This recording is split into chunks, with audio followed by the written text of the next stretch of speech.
warahmatullahi wabarakatuh. Perkenalkan, nama saya Rizky Neng Rahayu. Saya dari Universitas Sesa Unggul. Saya dari Fakultas Ilmu Keperawatan. Di sini saya akan menjelaskan teori tentang hipertensi. Waktunya kurang lebih 15 menit. Nah, apakah itu hipertensi atau tekanan darah tinggi? Hipertensi adalah peningkatan tekanan darah sistolik lebih dari 140 mmHg, sedangkan diastoliknya lebih dari 90 mmHg. Nah, bahwa semakin tinggi tekanan darah seseorang, maka semakin tinggi pula resiko orang tersebut terkena penyakit seperti jantung, gagal ginjal, dan stroke.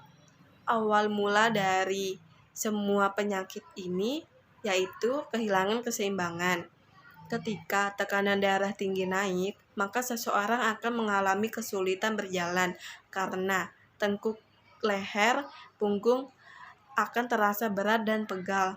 Hal ini disebabkan oleh kadar kolesterol yang langsung menyerang saraf keseimbangan.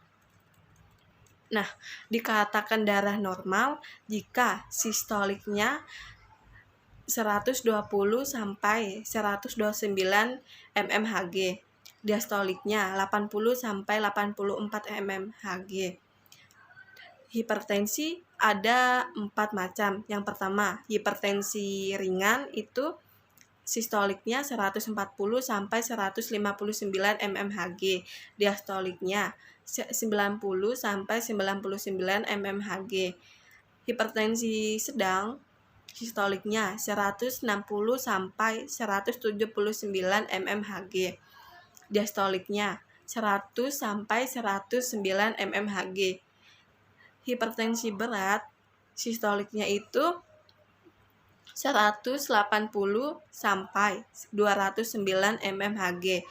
Diastoliknya itu 100 sampai 119 mmHg. Dan hipertensi sangat berat itu jika sistoliknya kurang lebih dari 210 mmHg dan diastoliknya kurang dari 120 mmHg. Lanjut, hipertensi tidak dapat memiliki sebab yang diketahui. Berdasarkan penyebabnya, hipertensi dibagi menjadi 2 golongan. Yang pertama, hipertensi primer atau esensial adalah hipertensi tidak diketahui penyebabnya. Faktor yang meningkatkan resiko seperti obesitas, alkohol, dan merokok. Yang kedua, hipertensi sekunder atau hipertensi renal. Faktor resikonya itu seperti penyakit gagal ginjal dan hipertensi yang berhubungan dengan kehamilan.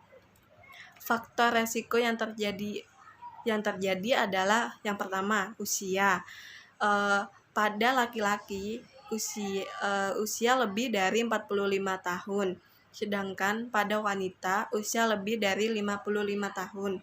Yang kedua, ras atau etnik. Itu hipertensi bisa mengenai siapa saja, pada laki-laki maupun perempuan. Yang ketiga, jenis kelamin. Pria lebih banyak mengalami kemungkinan hipertensi daripada wanita. Yang keempat, kebiasaan gaya hidup tidak sehat. Itu seperti minum minuman beralkohol, kurang berolahraga, mengkonsumsi makanan yang berlebihan, dan merokok. Yang kelima, bisa dari riwayat keluarga.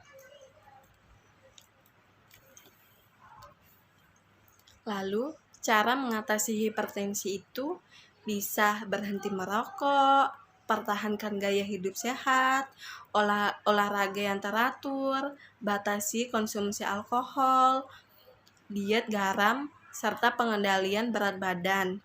Dan yang terakhir, periksa tekanan darah secara teratur.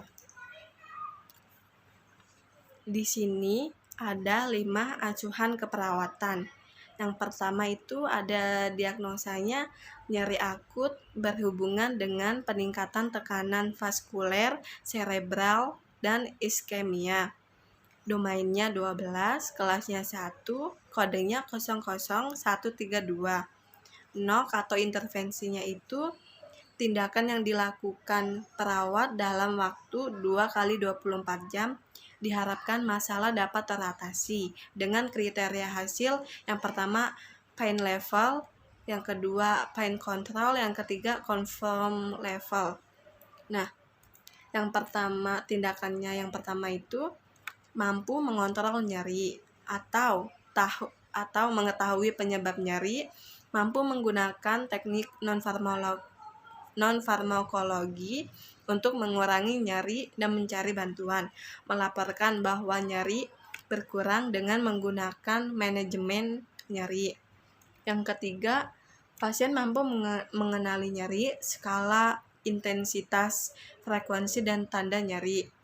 Pasien mengatakan rasa nyaman setelah nyeri berkurang. Tanda-tanda vital atau TTV pasien dalam batas normal, tidak ada keluhan sakit atau pusing, pola makan baik. NIC-nya atau tujuannya adalah yang pertama pain management. Tindakannya adalah lakukan pemeriksaan nyeri secara komprehensif seperti lokasi, karakteristik, durasi, frekuensi, kualitas, dan faktor persipitasi pasien. Yang kedua, observasi reaksi nonverbal dari ketidaknyamanan pasien. Lalu gunakan teknik komunikasi secara jelas untuk mengetahui pengalaman nyeri pasien. Lalu kolaborasi dengan tim gizi dan monitor tekanan darah pasien. Nah, implementasinya itu tindakan yang akan dilakukannya, lakukan fase orientasi atau perkenalkan diri, menjelaskan tujuan, prosedur, dan validasi keadaan dan kontrak waktu.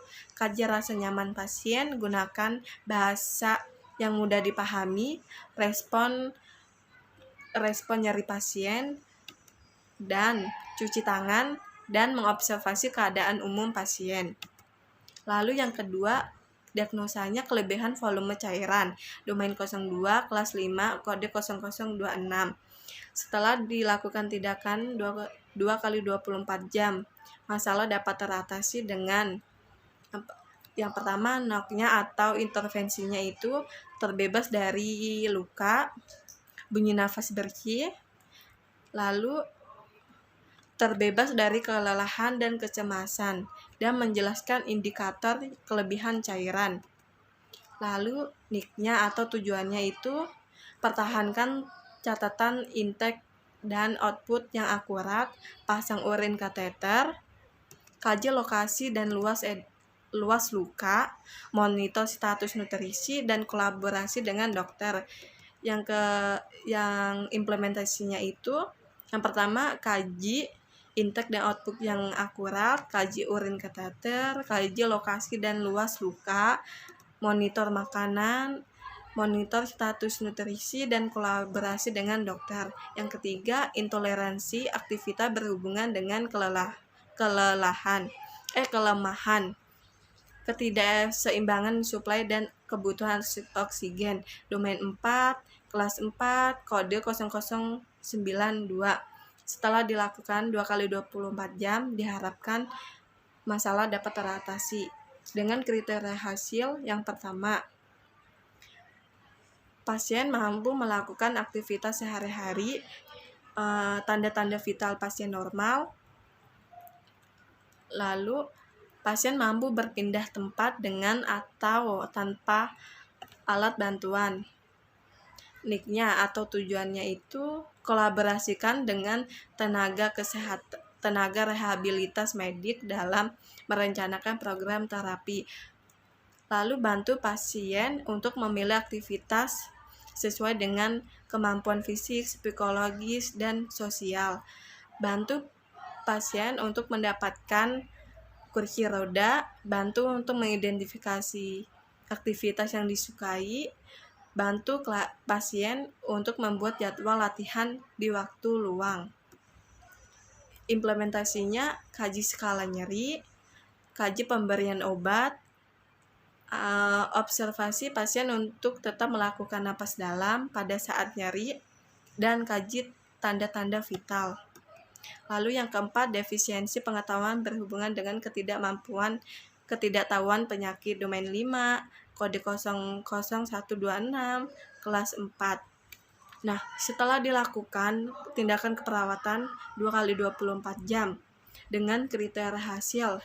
Yang pertama, pasien dan keluarga mengatakan paham mengenai penyakit dan program pengobatannya. Yang kedua, pasien dan keluarga mampu melaksanakan prosedur yang sudah dijelaskan. Yang ketiga, pasien dan keluarga mampu menjelaskan kembali apa yang dijelaskan oleh perawat. NIC-nya itu atau tujuan berikan tingkat pengetahuan pasien tentang proses penyakit yang spesifik.